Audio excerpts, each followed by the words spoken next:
A long time after Adam and Eve, the world had become filled with people, but sadly, people were living in wickedness.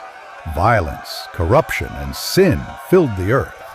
God looked at his creation and was grieved. He saw that the hearts of men were only set on evil. Yet in the middle of this corruption stood one man, Noah. While the world mocked, Noah walked faithfully with God. God looked at Noah and said, "Build an ark of wood, because I'm going to send a great flood to wash away the evil of this world. But you and your family will be safe inside." Noah listened carefully, and in obedience he prepared to do exactly what God commanded. Noah and his 3 sons, Shem, Ham, and Japheth, began to build. Day after day they worked, cutting wood, hammering beams, and tying ropes. The ark slowly took shape, a massive vessel that stretched higher and wider than anything the world had seen. But the people around them laughed. They mocked Noah, saying, "Why build a giant boat in the middle of dry land? There is no flood." Yet Noah kept building, his sons kept working, and his faith did not waver. When the ark was ready, God sent animals of every kind to Noah. 2 by 2 they came, lions and lambs, elephants and birds, goats and camels, all marching into the ark. Noah and his sons guided them carefully, while the people stood in shock, watching in silence. Finally, Noah, his wife, his sons, and their wives entered the ark. With the animals safely inside, they carried what they needed and prepared to wait. Though the world outside did not believe, Noah trusted in God's promise. Then the Lord himself shut the great door of the ark. It was a sign that God, not man, was in control of salvation. The family was safe, but outside, the people still laughed, not knowing what was about to come. The sky grew dark. Clouds gathered heavy above, and the first drops of rain began to fall. The people looked up, confused, some still mocking, others beginning to fear.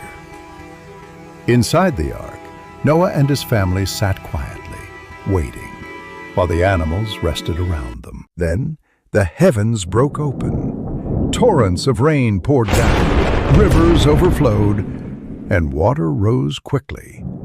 People screamed and ran, trying to find safety, but there was none. Outside, the storm raged. Inside, the ark lifted gently, carrying Noah's family above the flood. For many days, the ark floated on the endless waters. Waves crashed, winds howled, but the ark did not sink. Noah's family prayed together and cared for the animals, trusting God to keep them safe. At last, after many days, Noah released a dove. The first time it returned with nothing, but the second time, the dove came back with a fresh olive leaf in its beak. Noah and his family rejoiced. The waters were going down, and life was beginning again. Finally, the ark came to rest on the mountains of Ararat. The waters had dried, and the earth was alive again. Noah lowered the ramp, and the animals walked out freely, 2 by 2, filling the earth once more. The first thing Noah did was build an altar to the Lord. There he knelt and worshipped, giving thanks to God for saving his family.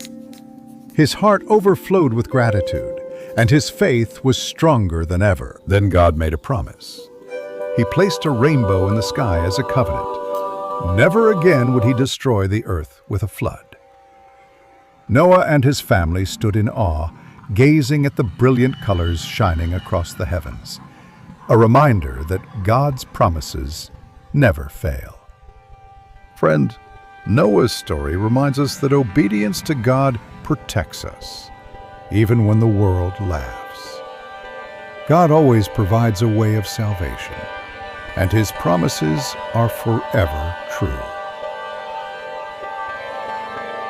If this story encouraged you, give this video a like, subscribe for more Bible stories, and share it with someone who needs hope.